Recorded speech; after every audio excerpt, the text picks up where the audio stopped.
இரட்டை கொலை வழக்குல ஜெயிலுக்கு போற சி.கே. ராகவன் அவரோட தண்டனை காலம் 14 வருஷம் முடிஞ்சதுக்கு அப்புறமும் 20 வருஷமா ஜெயில இருக்காரு. அவர் எல்லார்கிட்டையும் சொல்ற ஒரே வார்த்தை, நான் அந்த 2 கொலையும் பண்ணலங்கிறது தான். அந்த சி.கே. ராகவன் யாரு? அவர் எதுக்காக அந்த கொலையை பண்ணாரு? உண்மையிலே அந்த 2 கொலையும் அவர் தான் பண்ணாரா? இதையெல்லாம் தெரிஞ்சுக்கணும்னா இந்த வீடியோவை கடைசி வரைக்கும் பாருங்க.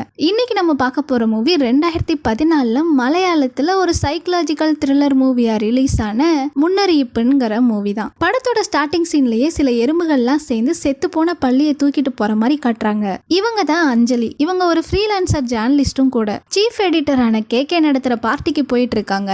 கேவை மட்டும் இம்ப்ரெஸ் பண்ணிட்டா எனக்கு நிறைய ப்ராஜெக்ட் கிடைக்க வாய்ப்பு இருக்குங்கிற மாதிரி போன்ல பேசிட்டு போயிட்டு இருக்காங்க. வண்டி ஓட்டும் போது போன் பேசக்கூடாதுங்கிறது தெரிஞ்சும் நம்ம போலீஸ்காரங்க சும்மா விடுவாங்களா? அஞ்சலி போன் பேசிட்டு வண்டி ஓட்டுனதை பார்த்துடுறாங்க. அஞ்சலி வண்டியை ஓரமும் கட்ட சொல்லிடுறாங்க. அஞ்சலியை விசாரிக்கும் போது தான் தெரியுது அது அவங்களோட வண்டி கிடையாது, அவங்க ஃப்ரெண்டு மோகனோடதுங்கிறது. சரிமா வண்டியோட பேப்பர்ஸ் எல்லாம் எடுத்துட்டு வாங்கிற மாதிரி சொல்றாரு. வண்டிக்குள்ள வந்து பார்த்தா பேப்பர்ஸும் கிடையாது. என்ன சொல்லி சமாளிக்கிறதுன்னு தெரியாம ஃப்ரெண்டு மோகனுக்கும் ஃபோன் பண்ணி கொடுக்குறாங்க. அவங்களும் அவர்கிட்ட அந்த வண்டியை பத்தி விசாரிச்சுட்டு இவங்க ஒரு ஜேர்னலிஸ்ட்ங்கிறதையும் சொல்றாங்க. அதையெல்லாம் கேட்டுக்கிட்டு 4 திட்டையும் திட்டி ஃபைனையும் வாங்கிக்கிட்டு கையெழுத்தையும் வாங்கிக்கிட்டு அனுப்பி விட்டுறாரு. கேயோட பார்ட்டிக்கும் வராங்க. கே ஒரு பெரிய ஆளுங்கிறதுனால அஞ்சலி மட்டும்தான் அவர் ஐஸ் வைக்க பாக்குறாங்கன்னு பார்த்தா அங்க வந்து எல்லாரும் கே பின்னாடி தான் சுத்திட்டு இருக்காங்க. கே சொல்றது தப்போ ரைட்டோ எல்லாரும் ஆமா சாமி போடுறாங்க. நம்ம அஞ்சலியும் சும்மா இல்ல, எப்படியாச்சும் இம்ப்ரெஸ் பண்ணிடணுங்கிறதுக்காக கே பின்னாடியே விடாம போயிட்டு இருக்காங்க. அதே நேரம் கேக்கு ஜெயில் சூப்பரண்டன்ட் ராமமூர்த்தி கிட்ட இருந்து போன் வருது. இவங்க 2 பேரும் ஃப்ரெண்ட்ஸ் போல. ராமமூர்த்தி அவரோட ஆட்டோபயோகிராஃபியை வெளியிடணும்னு நினைப்பாரு போல. அதை எழுதி தரதுக்கு ஆள் கிடைக்குமாங்கிற மாதிரி போன் பண்ணிருக்காரு. கேவோட கண்ணில் அஞ்சலியும் படுறாங்க. அவர் அஞ்சலியையும் கூப்பிட்டு, உங்களுக்கு கோஸ்ட் ரைட்டிங்ல இன்ட்ரெஸ்ட் இருக்கா? என் ஃப்ரெண்டு ஒருத்தர் அவரோட ஆட்டோபயோகிராஃபி எழுதணும்னு ஆசைப்படுறாரு. அவருக்கு அதுல அவ்வளோ நாலேஜ் இல்ல, அவருக்கு எழுதி தர முடியுமாங்கிற மாதிரி கேட்கிறாரு. அஞ்சலியும் வர வாய்ப்பை எதுக்கு சும்மா விடன்னு சொல்லி ஒத்துக்கிறாங்க. கேவும் ராமமூர்த்தி கிட்ட போனை கொடுத்து பேச வைக்கிறாரு. அந்த ஆட்டோபயோகிராஃபியை பத்தி பேசுறதுக்காக அஞ்சலியும் போலீஸ் ஆபீசர் ராமமூர்த்தியை பாக்குறதுக்காக சென்ட்ரல் ஜெயிலுக்கு வந்திருக்காங்க. அப்பதான் அவர் சொல்றாரு, இன்னும் 4 மாசத்துல நான் ரிட்டையர்ட் ஆயிருவேன். கரெக்டா அந்த டைம்ல இந்த புக்கை ரிலீஸ் பண்ணும். அதே டைம்ல யாரோ டீ கொண்டு வந்து வைக்கிற மாதிரி காட்டுறாங்க. முக்கியமா நான் ஜெயில் கைதிகளுக்காக அறிமுகப்படுத்தின அந்த ஸ்கீமை பத்தி ஹைலைட் பண்ணி இருக்கணுங்கிற மாதிரி சொல்றாரு. அந்த ஸ்கீமை பத்தியும் சொல்ல ஆரம்பிக்கிறாரு. ரொம்ப காலமா ஜெயில இருந்துட்டு வெளியில போறவங்களுக்கு எப்படி வாழ்க்கை ஆரம்பிக்கணும்னே தெரியாது. உதாரணத்துக்குன்னு சொல்லி அங்க நிக்கிற சி.கே. ராகவனை பத்தி சொல்றாரு. இதோ ராகவன் இருக்கானே, இவன் ரொம்ப வருஷமா இந்த ஜெயில தான் இருக்கான். வெளியில போய் எப்படி வாழ்க்கை ஆரம்பிக்கணும்னு ரொம்ப பயந்து போய் இருக்கான். இந்த மாதிரி கைதிகளுக்கு பேங்க்ல லோனும் வாங்கி பிசினஸும் வச்சு கொடுப்போம். அதுதான் அந்த ஸ்கீம்ங்கிற மாதிரி சொல்றாரு. இவர் என்ன தப்பு பண்ணிட்டு வந்தாருன்னு அஞ்சலி கேக்குறாங்க. 2 கொலை பண்ணிட்டு வந்திருக்கான். அவனோட ஒய்ஃபையும் அப்புறம் அவன் ஓனரோட பொண்ணையும் கொலை பண்ணிட்டு வந்திருக்கான்ங்கிற மாதிரி சொல்றாரு. ஆனா ராகவனை பார்த்தா 2 கொலை பண்ண மாதிரியே இல்ல, ரொம்ப அப்பாவியா இருக்காரு. இதுக்கடையிலேயே போலீஸ் ஆபீசருக்கு போனும் வந்துருது. அவர் எந்திரிச்சு போறாரு. டீ கப்பை எடுக்கலான்னு வந்த ராகவன் நான் அந்த கொலையை பண்ணலங்கிற மாதிரி அஞ்சலி கிட்ட சொல்லிட்டு போயிடுறாரு. திரும்பி வந்த போலீஸ் ஆபீசர் கிட்ட அஞ்சலியும் இவர் தானே ராகவன், அவர் கொலை பண்ணலங்கிற மாதிரி சொல்றாருன்னு கேக்குறாங்க. ஆமா, இவன் இங்க வந்த நாள்ல இருந்து அவன் கொலை பண்ணலன்னு தான் சொல்லிட்டு இருக்கான். ஆனா ஜெயில் ரெக்கார்ட் பிரகாரம் இவன் தான் கொலையாளிங்கிறது நிரூபிச்சிருக்காங்க. பார்க்க தான் டஃபா இருப்பான், ஆனா ரொம்ப நல்லவன்கிற மாதிரி சொல்லிடுறாரு. அப்படியே அன்னைக்கு நைட் ராகவனை காட்டுறாங்க. அவர் பாவமா நிலாவையே பார்த்துட்டு இருக்காரு. அப்படியே சோகமா எந்திரிச்சு உட்கார்றாரு. அவர் கொலை பண்ணிட்டாருன்னு சொல்லியிருப்பாங்க இல்லையா, அவரோட ஒய்ஃப் அப்புறம் அவரோட முதலாளி பொண்ணு 2 பேரோட போட்டோவையும் சோத்துல ஒட்டி வச்சிருக்காரு. அடுத்த நாள் அஞ்சலியும் அவங்க ஃப்ரெண்ட்ஸை பாக்குறதுக்காக வராங்க.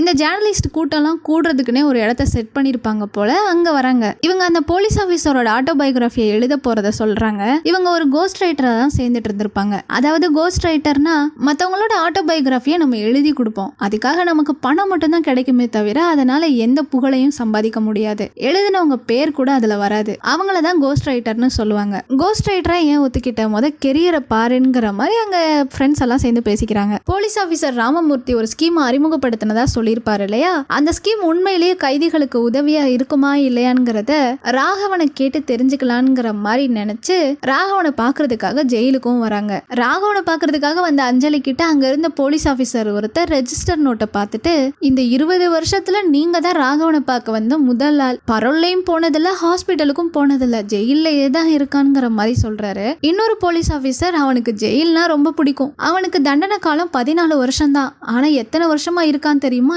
20 வருஷமா இந்த ஜெயிலே தான் இருக்கான்ங்கிற மாதிரி சொல்றாரு. இதை கேட்ட அஞ்சலிக்கு ராகவனை பத்தி தெரிஞ்சுக்கணுங்கிற ஆர்வம் இன்னும் அதிகமாகுது. ராகவனையும் கூட்டிட்டு வராங்க. ராகவன் பேசுறதெல்லாம் ரெக்கார்ட் பண்றதுக்காக ஒரு ரெக்கார்டரையும் வைக்கிறார். ராமமூர்த்தி சார் அறிமுகப்படுத்துறதா சொன்னாரே அந்த ஸ்கீம் படி நீங்க இங்க இருந்து போனதுக்கு அப்புறம் ஒரு புதிய வாழ்க்கையை ஆரம்பிக்க போறீங்க, அதுல உங்களுக்கு சந்தோஷமான்னு கேக்குறா.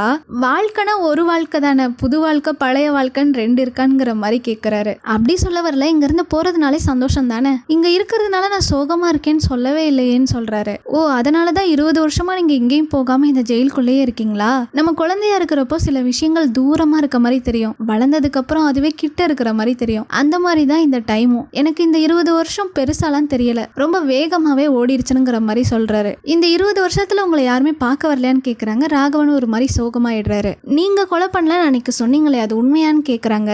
இப்ப நம்ம லைட் சுவிட்சை போடுறோம், இருட்டா இருக்க இடத்துல வெளிச்சத்தை கொடுக்கும், அதுவே வெளிச்சமா இருக்க இடத்துல இருட்டு வர மாதிரி ஏதாச்சும் மிஷின் கண்டுபிடிச்சிருக்காங்களா? இல்ல இல்ல, அந்த வெளிச்சம் மாதிரி தான் உண்மையும், அதை மறைக்க மட்டும்தான் செய்யலாமே தவிர ரெண்டையுமே அழிக்க முடியாதுங்கிற மாதிரி பிலாசபிலாம் பேசுறாரு. இவர் பேசுறத கேட்ட அஞ்சலி ரொம்பவே இம்ப்ரெஸ் ஆயிடுறாங்க. அதே நேரம் இவர் கொலை பண்ணிருக்க மாட்டாருங்கிற சந்தேகமும் அஞ்சலியோட மனசுல ஆழமா பதிஞ்சிடுது. ராகவன் கிட்ட ஒரு போட்டோ எடுத்துக்குவான்னு கேட்டு ராகவனை ஒரு போட்டோவும் எடுத்துக்கிறாங்க. நைட் ஆகியும் அஞ்சலி மனசுல இருட்டு வெளிச்சத்தை பத்தி ராகவன் சொன்னதுதான் ஓடிக்கிட்டே இருக்கு. அடுத்த நாள் போலீஸ் ஆபீசர் ராமமூர்த்தியை பாக்குறதுக்காக போயிருக்காங்க.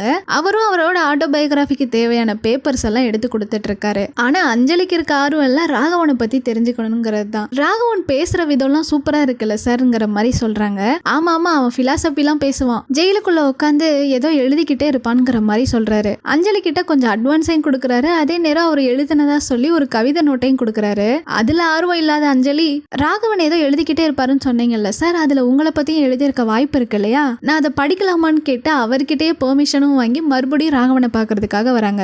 ராகவனும் அந்த நோட்ல நான் சாரை பத்திலாம் எதுவுமே எழுதலையேங்கிற மாதிரி சொல்றாரு. பரவாயில்ல இருக்கட்டும், நான் சாரை பத்தி புக் எழுதுறேன்ல, அதுல உங்களை பத்தியும் எழுதுறேங்கிற மாதிரி சொல்றா. ஆனா அதை நான் யாரும் படிக்கணுங்கிறதுக்காக எழுதலன்னு சொல்றாரு. நானும் யார்கிட்டையும் காட்ட மாட்டேன், நான் படிச்சுட்டு திருப்பி கொடுத்துட்றேங்கிற மாதிரி சொல்லி அந்த நோட்டையும் வாங்கிட்டு போறாங்க. ராகவனோட நோட்டையும் அஞ்சலி படிக்கிறாங்க. அதுல அவர் பிலாசபிலாம் எழுதி வச்சிருக்காரு. அஞ்சலியும் அதை படிச்சுட்டு ரொம்பவே இம்ப்ரெஸ் ஆயிடுறாங்க.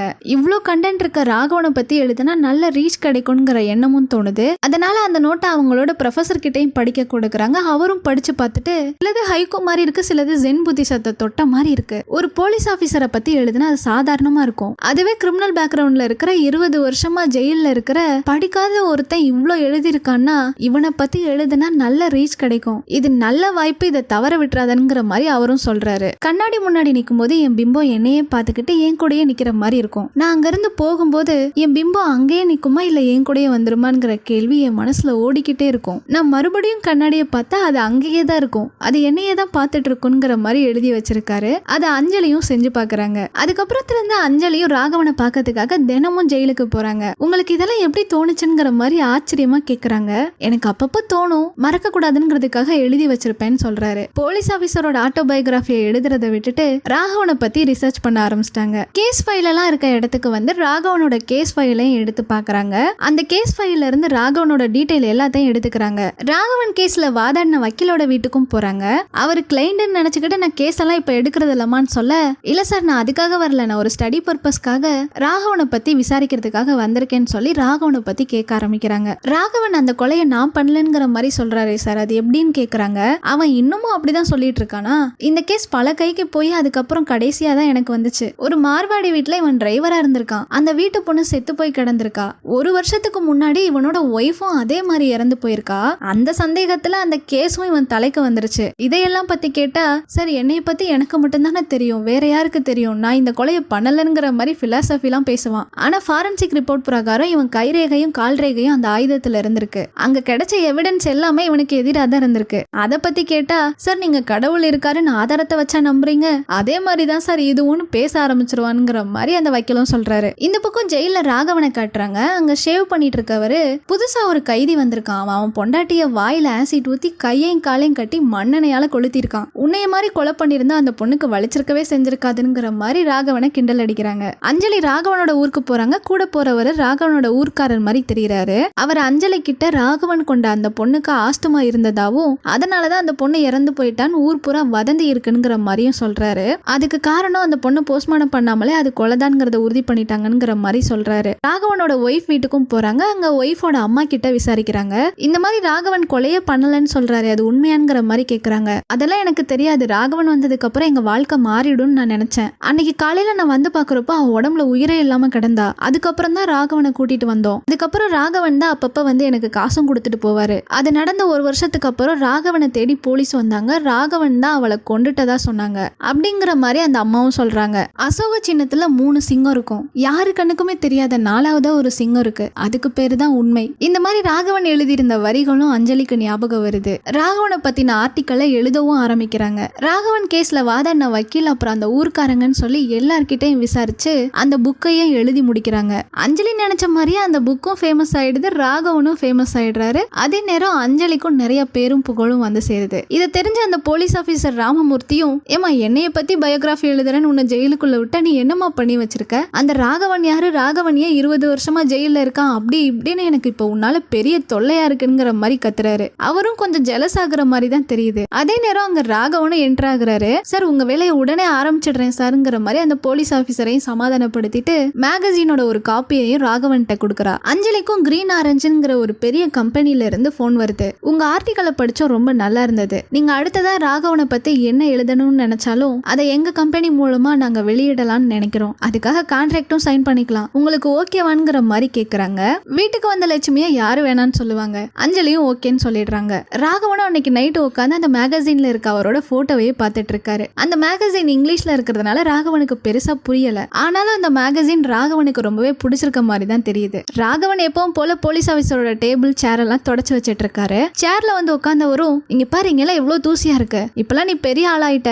ஏதோ எல்லாரும் நான் தான் உன்னை பிடிச்சி வச்சிருக்க மாதிரி என்ன திட்டுறாங்க. இதுக்கு மேலே நீங்க இருக்க வேணாம், இங்க இருந்து கிளம்பிருங்கிற மாதிரி சொல்றாரு. ஆனா அவருக்கும் மனசு இல்லாம தான் சொல்றாரு. அந்த கிரீன் ஆரஞ்சுங்கிற கம்பெனில இருந்து அந்த ராஜீவ் தாமஸ்ங்கிறவரும் வந்திருக்காரு. ராகவனோட இந்த பிலாசபி எல்லாம் ஒரு முழு புக்கா ரிலீஸ் பண்ண முடியாது. இப்ப எல்லாருமே ராகவனுக்கு என்ன நடந்துச்சுங்கிறத தெரிஞ்சுக்கிறதுக்கு ரொம்பவே ஆர்வமா இருக்காங்க. அதனால நீங்க அவரோட பயோகிராஃபியை எழுத ஆரம்பிக்கணும். அதாவது அவர் ஏன் அந்த கொலையை பண்ணாரு, எதுக்காக பண்ணாரு, இல்ல பண்ணாரா இல்லையாங்கிறத கேட்டு அந்த புக்கை எழுதணும். கண்டிப்பா அந்த புக்கு இங்கிலீஷ்ல தான் இருக்கணுங்கிற மாதிரியும் சொல்றாரு. அதுக்கு அஞ்சலியும் ஒத்துக்கிறாங்க. ராகவனும் இதுக்கப்புறம் எங்க போறது என்ன பண்றதுன்னு தெரியாம ரொம்பவே தயங்குறாரு. அஞ்சலி நான் இருக்கேன், நான் உங்களை பாத்துக்கிறேன்னு சொல்லி தைரியப்படுத்தி ஜெயில இருந்து ரிலீஸ் பண்ணி அவங்களோட கூட்டிட்டும் போறாங்க. 20 வருஷத்துக்கு அப்புறம் வெளியுலகத்தை பாக்குறாரு. ரொம்பவே அசந்து போய் பாக்குறாரு. நிறைய விஷயங்கள் மாறி இருக்கிறதையும் பாக்குறாரு. ராகவனை பல ரிப்போர்ட்டர், ஜேர்னலிஸ்ட்னு சொல்லி நிறைய பேர் தேடிக்கிட்டு இருக்கிறதுனால யார் கண்ணிலையும் படக்கூடாதுன்னு சொல்லி ஒரு இன்டீரியரான இடத்துக்கு தான் கூட்டிட்டு வராங்க. ராகவனுக்கு தேவையான வீடு, திங்ஸ்ன்னு சொல்லி எல்லாத்தையும் அரேஞ்ச் பண்ணி கொடுக்குறாங்க. இவ்வளவு வருஷம் ஜெயில வேலை பார்த்த பணத்தை கொடுக்குறாங்க. ஆனா ராகவன் இப்போதைக்கு உங்ககிட்டே இருக்கட்டும், நான் வேணுங்கிறப்ப வாங்கிக்கிறேங்கிற மாதிரி சொல்லிடுறாரு. நம்மளுக்கு இன்னும் கொஞ்ச நாள் தான் கொடுத்துருக்காங்க. அதுக்குள்ள மீதி கதையை எழுதி ஆகணும். ஆனா என்ன எழுதுறது?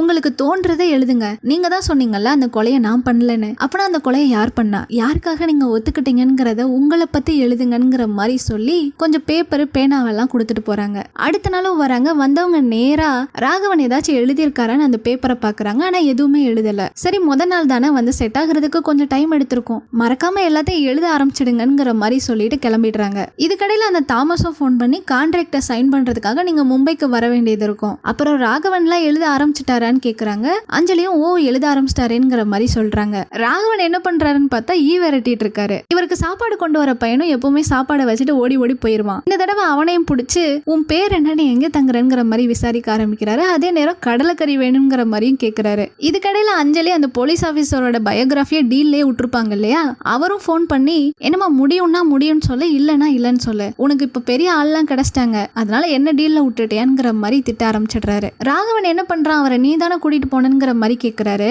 இப்ப அவர் ஏன் கூட இல்ல சார், வேற யாரோ கூட்டிட்டு போயிட்டாங்கிற மாதிரி சொல்லிடுறா. சாப்பாடு கொடுக்க வர பையனும் சாப்பாடை வச்சுட்டு ராகவன்கிட்ட பேசிட்டு இருக்கான். அதே நேரம் அங்க அஞ்சலியும் வரா. இங்க பாருடா இவர் பெரிய ரைட்டர், இவரை தொந்தரவு பண்ணக்கூடாது சரியா போன்கிற மாதிரி விரட்டி விட்டுறா. ராகவன் ஏதாச்சும் எழுதியிருக்காரான்னு அந்த பேப்பரை பாக்குற, மறுபடியும் எதுவுமே எழுதல. சேட்டா உங்களுக்கு தோன்றதை எழுதி வைங்க, நான் கரெக்ட் பண்ணிக்கிறேங்கிற மாதிரி சொல்ல ராகவனும் சரின்னு தலையாட்டுறாரு. நாளைக்கு நான் கான்ட்ராக்ட் சைன் பண்றதுக்காக மும்பை போறேன், உங்களுக்கு ஓகே தானேங்கிற மாதிரி சொல்லி ராகவன்ட்டை கையெழுத்து வாங்கிக்கிறா. கையெல்லாம் வச்சு ஏதோ ஆராய்ச்சி பண்ணிட்டு இருக்காரு. அதே நேரம் அந்த சாப்பாடு கொடுக்குற பையனும் அங்க வரான். நீங்க ஒரு ரைட்டரா, படத்துல எல்லாம் கதை எழுதுவீங்களா? இல்லடா நான் சேச்சிக்காக தான் கதை எழுதுவேன். நான் ஒரு கதை சொல்லட்டா, பெரிய கப்பல், மோகன்லால் நடந்து வராரு, நைட் நேரம் மெழுகுவர்த்தி எல்லாம் எரியுது, காத்தடிக்கும் போது எப்படா மெழுகுவர்த்தி எரியும்னு கேட்க, நான் கதையும் சொல்லல ஒன்னும் சொல்லங்கிற மாதிரி கோச்சுக்கிட்டு போயிடுறான். இதுக்கடையில அஞ்சலியும் மும்பைக்கு கான்ட்ராக்ட் சைன் பண்றதுக்காக போறாங்க. 30 நாள் தான் டைம், 2 வாரத்துல இந்த புக்கை முடிச்சாகணும். ராகவனை உங்க கஸ்டடியிலே வச்சுக்கோங்க, வேற யாரும் அவரை பார்க்க வரக்கூடாதுங்கிற மாதிரி சொல்றாங்க. அப்படியே அந்த கான்ட்ராக்டையும் சைன் பண்றாங்க. அன்னைக்கு நைட்டும் அந்த கேபி பையன் சாப்பாடு கொடுக்கறதுக்காக வரான். இப்ப சொல்றேன் அந்த கதையை, இந்த தடவை மோகன்லால் கிடையாது, துல்கர் சல்மான் நடந்து வந்துட்டு இருக்காரா. நைட் நேரம் கரையில ஒரு சேச்சி பாட்டு பாடிக்கிட்டு இருக்காங்க. அந்த பாட்டை கேட்டதும் துல்கர் சல்மான் அழுக ஆரம்பிச்சிடுறாரு. ஆரம்பிச்சிடுறாரு. அவ்வளோ மோசமாவா இருந்ததுங்கிற மாதிரி ராகவனும் கிண்டல் அடிக்கிறாரு. இந்த மாதிரி இந்த பையனும் ராகவனும் கொஞ்சம் க்ளோஸாவே ஆயிடுறாங்க. ராகவனுக்கும் அந்த பையனை ரொம்பவே பிடிச்சிருக்கு. அஞ்சலிக்கும் அவங்க அம்மா கிட்ட இருந்து போன் வருது. பொண்ணு பாக்குறதுக்காக அமெரிக்கால இருந்து ஒரு பையன் வரதா சொல்றாங்க. ஆனா அஞ்சலிக்கு இன்ட்ரெஸ்ட் இல்லாத மாதிரி தான் தெரியுது. மும்பைல இருந்து வந்தவங்க நேரா அடுத்த நாள் ராகவனை பாக்குறதுக்காக வரா. அந்த கம்பெனிக்காரங்க கொடுத்த செக்கையும் ராகவன்கிட்ட காட்டி பேங்க்ல ஒரு அக்கௌண்ட் ஓபன் பண்ணிடலாம், இந்த காசை அதுல போட்டுடலாம்ங்கிற மாதிரி சொல்லிட்டு ஏதாச்சும் எழுதியிருக்காரான்னு பேப்பர்ஸை வந்து பாக்குறா. இது நடந்து 20 வருஷம் ஆயிடுச்சு இல்லையா, அதனால எனக்கு எதுவுமே ஞாபகம் இல்ல. அவங்க பேரு அப்புறம் ஊர் பேரு எல்லாமே எனக்கு கன்ஃபியூஸ் ஆகுதுங்கிற மாதிரி சொல்றாரு. மனசு வச்சா எல்லாம் முடியும், இன்னும் நம்மளுக்கு கொஞ்ச நாள் தான் இருக்கு, நான் வேற கான்ட்ராக்ட் வேற சைன் பண்ணி காசெல்லாம் வேற வாங்கிட்டு வந்துட்டேன், தயவு செஞ்சு எழுதி வைங்கங்கிற மாதிரி சொல்லிட்டு போறா. அஞ்சலி சோகமா இருக்கிறத பார்த்த மோகனும் என்னாச்சுங்கிற மாதிரி கேட்கிறாரு. இந்த மாதிரி அவர் எழுதவே ஆரம்பிக்கலங்கிறத சொல்றாங்க. தங்குறதுக்கு வீடு சாப்பாடு மட்டும் கொடுத்தா போதாது, இவரை கொஞ்சம் வேற மாதிரி தான் ட்ரீட் பண்ணணுங்கிற மாதிரி மோகன் சொல்ல அடுத்த நாள் மோகனையும் கூட்டிட்டு வீட்டுக்கு வரா. வந்து பார்த்தா வீட்டு கதவு பூட்டி கிடக்க அஞ்சலிக்கு ரொம்பவே கடுப்பாயிடுது. நேரா அந்த அனில் பையன் வேலை பார்க்குற ஹோட்டலுக்கு போறாங்க. அன்னைக்கு அனில் பையனும் வரலங்கிறத சொல்றாங்க. விட அஞ்சலி, அவர் வேற எங்கே போயிட போறாரு, சுத்தி சுத்தி இங்க தானே வந்தாகணும், அவருக்கு வேற இடமும் இல்லைங்கிற மாதிரி மோகனும் சமாதானப்படுத்துறாரு. ஆனா அஞ்சலிக்கு கோவம் தீரவே இல்லை. ராகவன் என்ன பண்றாருன்னு பார்த்தா இந்த பக்கம் அந்த அனில் பையனோட கடலுக்கு வந்திருக்காரு. இங்க ஒரு பாலம் இருந்ததுல, அது எங்க, திருட யாராச்சும் தூக்கிட்டு போயிருப்பானோங்கிற மாதிரி கேட்கிறாரு. அந்த பையனுக்கும் ஒன்னும் புரியல. அவன் மறுபடியும் அவனோட டைரக்டர் கதையை ஆரம்பிச்சிடுறான். இந்த தடவை தனுஷ் நடந்து வந்துட்டு இருக்காரு, மெழுகுதிரிலாம் எரிஞ்சிட்டு இருக்குங்கிற மாதிரி பேசிட்டே வந்துட்டு இருக்காங்க. அப்ப அங்க 2 வயசானவங்க நடந்து போயிட்டு இருக்காங்க. அதை பார்த்த ராகவன் ரொம்பவே கடுப்பாகிறாரு. கையில சாப்பிட்டுட்டு இருந்த சுண்டலையும் தூக்கி எறிஞ்சிட்டு வந்துடுறாரு. அந்த பையனுக்கு ஒண்ணுமே புரியல. அந்த வயசானவங்களை பார்த்துட்டு வந்தவரும் நைட்டு ஃபுல்லா எதையோ சோகமா யோசிச்சுட்டே இருக்காரு. அடுத்த நாள் இந்த அஞ்சலியும் வராங்க. வேகமா வந்து அந்த பேப்பரை எடுத்து பாக்குறாங்க. ஆனா இந்த தடவை எதுவுமே எழுதல. ரொம்பவே கடுப்பான அஞ்சலியும், நான் எங்கேயும் போக மாட்டேன், இங்கதான் இருக்க போறேன், என் முன்னாடியே நீங்க எழுத ஆரம்பிங்கிற மாதிரி ரொம்பவே வற்புறுத்த ஆரம்பிக்கிறா. ஆனா ராகவன் எதுக்குமே பிடி கொடுத்த மாதிரியே இல்ல. அஞ்சலி வந்ததை தெரியாத அந்த பையன், நீங்க நேத்து பிரியாணி கேட்டீங்கல்ல, பிரியாணி வேணுமா, இன்னைக்கு பிரியாணி செய்யறாங்கிற மாதிரி கதவு கிட்ட நின்று கேட்டுட்டு இருக்கான். அஞ்சலி வேகமா அந்த பையன் கிட்ட போய், இனிமே வீட்டுக்குள்ள வர வேலை பார்த்துக்கிட்டா அவ்வளவுதான், சாப்பாடு கொண்டு வந்தையா வச்சியா அதோட போயிடுங்கிற மாதிரி திட்டி விட்டுறாங்க. அஞ்சலியும் ரொம்ப நேரம் இருந்து பாக்குறாங்க. ஆனா ராகவன் எதுவுமே எழுதின மாதிரி தெரியல. எனக்கு இது எழுதுறதுக்கு கொஞ்சம் டைம் ஆகும், கொஞ்சம் நேரம் வேணும், எனக்கு தனியா இருக்கணுங்கிற மாதிரி ராகவன் சொல்ல, நான் இங்க இருந்து போனோம் அவ்வளவுதானே, நான் இங்க வரல, ஆனா நான் திரும்பி வரும்போது நீங்க எல்லாத்தையும் எழுதி வைக்கிறீங்கிற மாதிரி சொல்லிட்டு கிளம்பிடுறா. சரி கொஞ்ச நாள் எந்த தொல்லையும் இல்லாம அம்மா கூட போய் இருக்கலாம்னு சொல்லி வீட்டுக்கு வரா. அப்பவும் அந்த தாமஸ் அந்த புக்கை பத்தி விசாரிக்கலான்னு போன் பண்றாரு. ஆனா அஞ்சலி அந்த போனை எடுக்காம கட் பண்ணி விட்டுறாங்க. போனுக்கு ரிப்ளை இல்ல, மெயிலுக்கு ரிப்ளை இல்லைங்கிறதுனால இந்த தாமஸ்க்கும் அவரோட எம்டி கிட்ட இருந்து ரொம்பவே பிரஷர் அதிகமாகுது. இவங்க இந்த மாதிரி போனை எடுக்கலங்கிறது ப்ரொஃபசர் காதுக்கு வருது. அவரும் அஞ்சலியை கூப்பிட்டு விசாரிக்கிறாரு. இப்பவாச்சும் உண்மையை சொல்லாம ஸ்கூல் ஸ்டூடெண்ட் ரீசன் சொல்ற மாதிரி, நான் ஊருக்கு போயிருந்தேன் சார், அதான் போன் எடுக்க முடியல, அவரோட வார்த்தைகள்லாம் கொஞ்சம் கஷ்டமா இருக்கு, டிரான்ஸ்லேட் பண்ண முடியல, அதான் டிலே ஆகுதுங்கிற மாதிரி சொல்லிடுறாங்க. ராகவனும் எவ்வளவு நேரம் வீட்டுக்குள்ளேயே இருக்க முடியும், அதுவும் இல்லாம அந்த பையனையும் திட்டி அனுப்பிட்டாங்க. சரி அப்படியே வெளியில போயிட்டு வரலான்ங்கிற மாதிரி போறாரு. அப்ப அந்த வழியா வந்து ராகவனோட மேகசீனை படிச்ச ஒருத்தர், சார் நான் உங்களோட ஒரு பெரிய ஃபேன், வாங்க சார் டீ குடிக்கலான்ங்கிற மாதிரி ஒரு பார்க்கு கூட்டிட்டு போறான். அவர் மட்டும் தான் பார்த்தா அவரோட ஃப்ரெண்ட்ஸும் 2 பேர் அங்க இருக்காங்க. ராகவனுக்கும் கொஞ்சம் ஊத்தி கொடுக்குறாங்க. அங்க வந்து ஒருத்தர் மட்டும் குடிக்காம உட்காந்துட்டு இருக்காரு. ஏன் நீங்க குடிக்க மாட்டீங்களான்னு ராகவன் கேட்க, ஒய்ஃபுக்கு பயந்தவன் சார், வீட்டுக்கு போனா சண்டை வரும், அதனாலதான் குடிக்க மாட்டான், குடிய நிறுத்திட்டான்ங்கிற மாதிரி சொல்றாங்க. இதை கேட்ட ராகவனும், வாழ்க்கையில பயம்னு ஒண்ணு வந்துட்டா வாழ்க்கையே போர் ஆயிடும், அது நம்ம ஃப்ரீடத்தையே கெடுத்துடும், ஆனோ பெண்ணோ யாரும் யாருக்கு கீழேயும் போக கூடாதுங்கிற மாதிரி சொல்றாரு. இதை கேட்டவங்களும், அப்ப ஜெயிலுக்குள்ள நீங்க சுதந்திரம் இல்லாம தானே இருந்திருப்பீங்கிற மாதிரி சொல்றாங்க. நம்ம சுதந்திரம்ங்கிறத எப்படி எடுத்துக்கிறோங்கிறது தான் இங்க பிரச்சனையே. நீங்க சுதந்திரம்னு நினைக்கிறது என்னோட சுதந்திரம் கிடையாது. நம்ம நினைக்கிறத செய்ய விடாம தடுக்கிற சில விஷயங்கள்ல நம்ம தூக்கி போட்டுறணும், அதுதான் சுதந்திரம். இது வீட்டுல நடந்தா வீட்டு பிரச்சனைன்னு சொல்லுவாங்க, சமூகத்துல நடந்தா புரட்சின்னு சொல்லுவாங்க. குடும்பமோ சமூகமோ சுதந்திரத்துக்கு எது தடையா இருந்தாலும் அங்க புரட்சி எழும், ரத்தம் சிந்துங்கிற மாதிரி ஒரு பிலாசபியை சொல்றாரு. இதை கேட்டவங்களும், அப்ப அதுக்காக தான் இந்த 2 பேரை கொண்டீங்களான்ங்கிற மாதிரி சொல்லிடுறாங்க.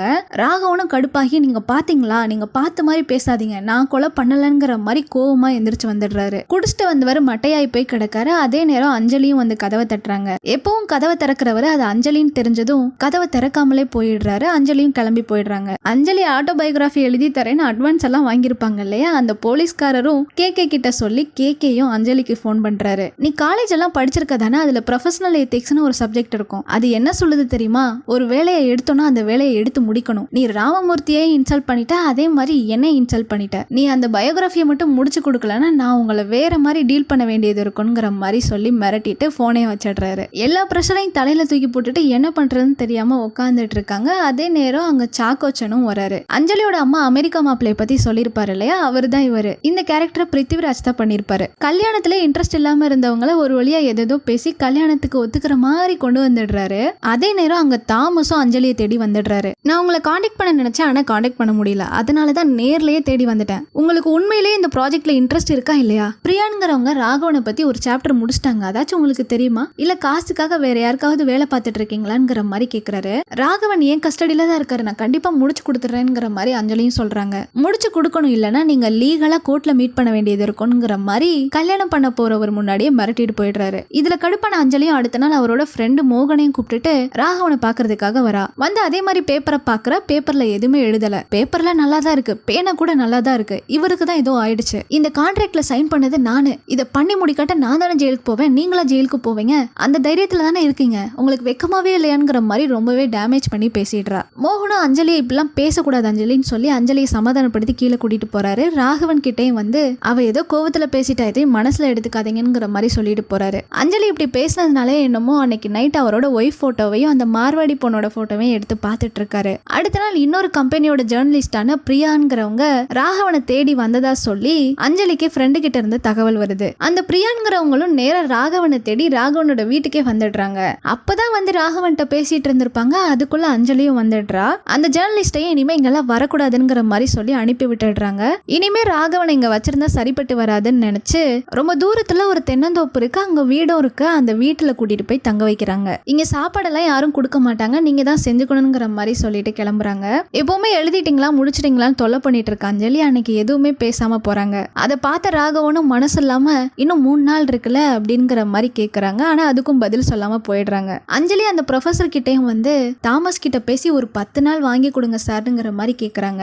10 நாளைக்குள்ள அனுப்பிடுவதானு போன் எடுக்கிறாரு. அப்பதான் எத்தனை சாப்டர் முடிச்சிருக்கீங்கிறத கேக்குறாரு. இன்னும் எழுதவே ஆரம்பிக்கலங்கிற உண்மையை இப்பதான் சொல்றாங்க. ஏன்னா எழுதவே ஆரம்பிக்கலையா, அன்னைக்கு கேட்டதுக்கு என்னென்னமோ சொன்ன, இது பெரிய பிரச்சனை ஆயிடும், இதுல என்னால ஹெல்ப் பண்ண முடியாதுன்னு அவரும் கையை விரிச்சிடுறாரு. இந்த பக்கம் ராகவனை காட்டுறாங்க, அப்படியே தனியா நடந்து வந்துட்டு இருக்காரு. அப்போ ஒரு ராடு கிடைக்க அதை தூக்கி ஓரமா போடுறாரு. அடுப்பெல்லாம் பத்த வச்சு சமைச்சும் சாப்பிடுறாரு. இதை பார்க்கும்போது நமக்கே பாவமா தான் இருக்கும். இதே நேரம் தாமஸ் கிட்ட இருந்தும் போன் வருது. இன்னும் 1 நாள் தான் இருக்கு தெரியும்ல, அதுக்கப்புறம் நம்ம கோர்ட்ல தான் மீட் பண்ணணுங்கிற மாதிரி சொல்லிட்டு வச்சிடுறாரு. ராகவனை எவ்வளவு வற்புறுத்தினாலும் எதுவும் கிடைக்காதுங்கிறது தெரிஞ்சு போச்சு. அதனால என்ன ஆனாலும் பரவாயில்ல, கோர்ட்ல போய் மீட் பண்ணிக்கலாம்னு முடிவுக்கே வந்துட்டாங்க. சாக்கோச்சனும் ஈவினிங் நான் அமெரிக்கா கிளம்ப போறேன், அதுக்குள்ள எங்கேயாச்சும் மீட் பண்ணலாமாங்கிற மாதிரி கேக்குறாரு. இந்த ராகவனோட கேஸை முடிச்சுட்டு நான் உடனே வந்துடுறேங்கிற மாதிரி சொல்லி ராகவனை பாக்குறதுக்காகவும் வராங்க. இந்த பக்கம் ராகவனும் காந்த துணியெல்லாம் எடுத்துட்டு இருக்காரு. அதே நேரம் அங்க அஞ்சலியும் வராங்க.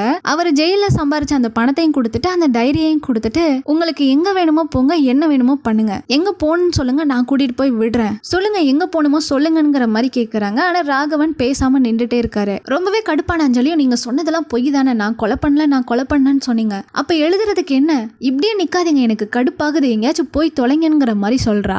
ராகவனும் சிரிச்சுக்கிட்டே அவர் தலகாணி கடியில எழுதி வச்சிருந்த பேப்பர்ஸ் எல்லாம் எடுத்து கொடுக்கறாரு. உங்களுக்கு வேணுங்கிறதெல்லாம் எழுதிருக்கேங்கிற மாதிரி கொடுக்கறாரு. அஞ்சலியும் நம்ம தெரியாம இவ்வளவு திட்டோமோன்னு நினைச்சு அதை கொஞ்சம் கொஞ்சமா படிக்க ஆரம்பிக்கிறாங்க. ராகவன் அஞ்சலி வெளியில போ சொன்னதுனால அவர் துணியெல்லாம் எடுத்து வச்சிட்டு இருக்காரு. அந்த பேப்பர்ல இருக்கிறத கொஞ்சம் கொஞ்சமா படிக்க ஆரம்பிக்கிறாங்க. அது என்னன்னு நமக்கு காட்ட மாட்டாங்க. அதை படிக்க படிக்க அஞ்சலியோட முகமே மாற ஆரம்பிக்குது. கொஞ்ச தூரம் படிச்சுக்கிட்டு இருந்தவங்க பயத்துல நடுநடுங்கி போய் படிக்க ஆரம்பிக்கிறாங்க. அப்ப ராகவனும் பக்கத்துல வந்து நிக்கிறாரு. எச்சி எல்லாம் முழுங்கிட்டு பயத்திலேயே ராகவனை பாக்குறாங்க. நான் எங்க போகணும்னு முடிவு பண்ணிட்டேன்னு ஒரு சிரிப்பா இருப்பாருங்க.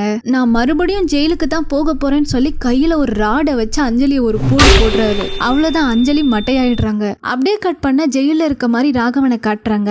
அவர் ஏற்கனவே 2 போட்டோ ஒட்டியிருப்பாரு இல்லையா, அதுக்கு மேல இப்ப அஞ்சலியோட போட்டோவையும் ஒட்டியிருக்காரு. அப்படியே இந்த படத்தையும் முடிக்கிறாங்க. இந்த படத்தோட கிளைமேக்ஸை பாக்குற வரைக்கும் மனசுக்குள்ள என்ன நல்லா திட்டிருப்பீங்கன்னு தெரியும். ஏன்னா நானும் திட்டினேன், இந்த படத்துக்கு இவ்வளவு பில்டப் போட்டீங்க இல்லையா, உன்னத்தையும் காணான்னு நானும் திட்டினேன். ஆனா கிளைமேக்ஸை வச்சாங்க பாருங்க, அந்த எண்ணெல்லாம் பறந்து ஓடிடுச்சு. அப்புறம் படம் கொஞ்சம் ஸ்லோவா இருந்திருக்கும். அந்த ஸ்லோ இல்லைன்னா கிளைமேக்ஸ் இவ்வளவு ஒருத்தாவும் இருந்திருக்காது. அதுக்கப்புறம் ராகவன் ஏன் இந்த கொலையெல்லாம் பண்ணாரு, எதுக்காக பண்ணாருன்னு உங்க மண்டையில ஓடிட்டு இருக்கலாம். அதுக்கான ஒரே பதில், ராகவன் ஒரு சைக்கோ, அவரோட சுதந்திரத்தை அதிகமா விரும்புற ஒரு சைக்கோ. அப்புறம் ஒரு சீன்ல 2 வயசானவங்களை பார்த்து ராகவன் கோவமா வந்திருப்பாரு. அவர் கொலை பண்ணிருப்பாரு இல்லையா அந்த மார்வாடி பொண்ணு, அந்த மார்வாடி பொண்ணோட சொந்தக்காரங்களா தான் இருந்திருப்பாங்க. இது என்னோட கெஸ் தான், தப்பா இருந்தா மன்னிச்சுக்கோங்க. அப்புறம் ஒன்னு சொல்ல மறந்துட்டேங்க, படத்தோட ஸ்டார்டிங் சீன்லயே செத்து போன பள்ளியை 4-5 எறும்புங்க சேர்ந்து தூக்கிட்டு வருங்க இல்லையா, அந்த பள்ளியோட அழிவுக்கு தான் அந்த எறும்புகள் காரணமே தவிர அதோட இறப்புக்கு அதுங்க காரணம் கிடையாது. அதே மாதிரிதான் ராகவனை பொறுத்த வரைக்கும் அவர் நினைச்சதை செய்ய விடாம அவரோட சுதந்திரத்துக்கு யாரு தடையா வந்தாலும் அவங்கள அவர் அழிச்சிடுறாரு.